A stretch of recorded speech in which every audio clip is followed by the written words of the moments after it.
دوستوں کچھ لوگوں کو امید ہے کہ درجہ حرارت میں اضافے سے کرونا وائرس کی وبا ختم ہو جائے گی، لیکن عام موسمی وباؤں کے برعکس کووڈ-19 جیسی وبائی بیماریوں میں صورتحال اکثر مختلف ہوتی ہے۔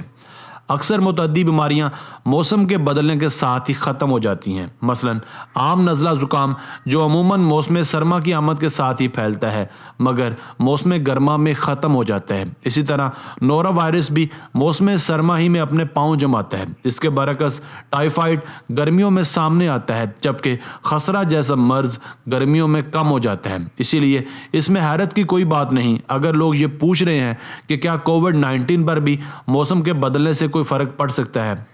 گزشتہ برس دسمبر کے وسط میں چین میں شروع ہونے والا کرونا وائرس بہت تیزی سے پوری دنیا میں پھیلا ہے اور چین سے باہر اس کا شکار ہونے والے افراد کی سب سے زیادہ تعداد یورپ اور امریکہ میں ہے۔ متعدی بیماریوں میں اکثر سرد خطوں میں پھیلتی ہیں جس کی وجہ سے یہ تاثر عام ہو گیا ہے کہ گرمیوں کی آتے ہی کرونا وائرس بھی ختم ہو جائے گا۔ تاہم اکثر ماہرین خبردار کر چکے ہیں کہ اس وائرس کے خاتمے کے لیے گرم موسم پر زیادہ انحصار نہیں کیا جانا چاہیے۔ ماہرین کا محتاط ہونا کچھ حد تک صحیح بھی ہے۔ یہ وائرس جو کووڈ-19 کا سبب بنتا ہے اور جسے SARS-CoV-2 کا باقاعدہ نام دیا گیا ہے اتنا نیا ہے کہ اس کا کوئی ڈیٹا بھی موجود نہیں ہے، اسی لیے ابھی یہ معلوم نہیں کہ موسم کے بدلنے کے ساتھ اس پر کیا فرق پڑ سکتا ہے۔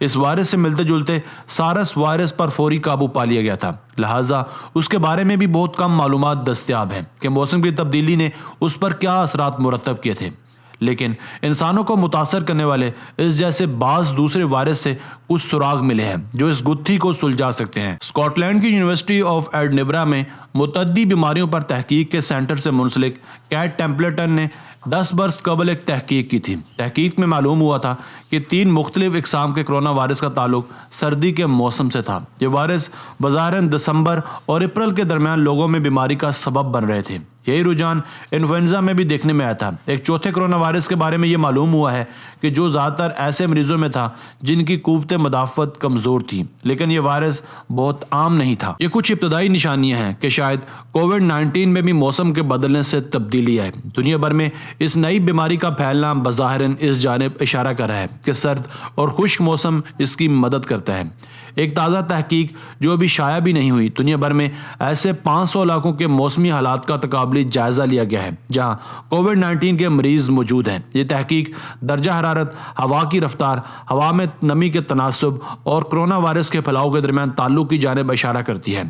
ایک دوسری غیر شائع شدہ تحقیق میں بھی زیادہ درجہ حرارت اور کووڈ-19 کے کم پھیلاؤ کے درمیان تعلق کو ظاہر کیا گیا ہے۔ تاہم اس تحقیق میں یہ بھی کہا گیا ہے کہ صرف درجہ حرارت کو ہی عالمی سطح پر اس وبا کے پھیلاؤ میں کسی تبدیلی کی واحد وجہ قرار نہیں دیا جا سکتا۔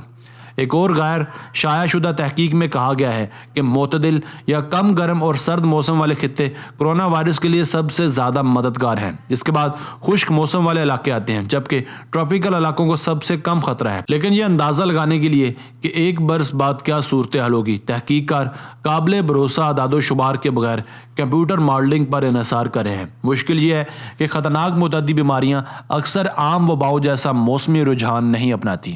مثال کے طور پر سن 1918 سے 1920 تک وبائی شکل اختیار کرنے والا اسپینش فلو گرمیوں کے موسم میں اپنی انتہا پر تھا جبکہ زیادہ تر فلو سردیوں میں پھیلتے ہیں۔ متعدی بیماریوں کی روک تھام کے ماہر پروفیسر جین البرٹ کہتے ہیں کہ ہمیں امید ہے کووڈ-19 ایک عالمی وبا سے ایک علاقائی وبا بن جائے گا۔ اس کا مطلب یہ ہے کہ ایک مرتبہ آنے والے خطرناک متعدی مرض سے یہ ایک عام وبائی بیماری بن جائے گا جو آتی جاتی رہے گی جیسا کہ عام فلو ہوتا ہے۔ پروفیسر البرٹ کہتے ہیں اگر یہ وائرس موسم سے متاثر نہ ہوا تو یہ بہت حیران کن بات ہوگی۔ بڑا سوال یہ ہے کہ اس وائرس پر موسم کے اثرات اس کی وبا کی صورت اختیار کرنے کی صلاحیت کو کیسے متاثر کریں گے۔ ہمیں یہ پوری طرح معلوم نہیں لیکن ہمیں لگتا ہے کہ ایسا ممکن ہے۔ کرونا وائرس کے اس خاندان میں سے ہے جسے انویلپڈ وائرس کہا جاتا ہے، یعنی ایسے وائرس جو کسی چیز میں لپٹے ہوئے ہیں۔ اس کا مطلب یہ ہے کہ ان پر ایک چکنی سی طے ہوتی ہے جسے لپڈ بائی لیئر کہتے ہیں اور جس پر نکیلی کیلوں کی طرح کے پروٹین ہوتے ہیں جیسے کسی بادشاہ یا ملکہ کے تاج میں لگے ہوتے ہیں۔ لاطینی زبان میں تاج کو کرونا کہتے ہیں۔ اسی طرح کے وائرس پر کی جانے والی تحقیق کے مطابق گرمی میں یہی چکنی طے ان کی کمزوری بن جاتی ہے لیکن سردی میں یہی طے سخت ہو کر ربڑ جیسی ہو جاتی ہے۔ اسی لیے سردی میں یہ طے اس وائرس کی دیر تک حفاظت کرتی ہے، جبکہ گرمی میں یہ پگھل جاتی ہے۔ اسی وجہ سے ایسی طے والے زیادہ تر وائرسوں پر موسم اثر انداز ہوتا ہے۔ اب تک ہونے والی تحقیق سے یہ معلوم ہوا ہے کہ یہ وائرس، جس نے آج کل دنیا بھر میں تباہی مچائی ہوئی ہے، پلاسٹک اور سٹیل جیسی سخت سطحوں پر 21 سے 23 ڈگری سینٹی گریڈ درجہ حرارت اور ہوا میں 40% نمی میں 72 گھنٹے تک زندہ رہ سکتا ہے۔ دوسرے درجہ حرارت اور نمی اس پر کیا رد عمل ہوتا ہے یہ دیکھنا ابھی باقی ہے، لیکن کرونا وائرس کی دوسری اقسام پر تحقیق کرنے والوں کے مطابق 4 ڈگری سینٹی گریڈ پر وہ 28 روز سے زیادہ عرصے تک زندہ رہ سکتی ہے۔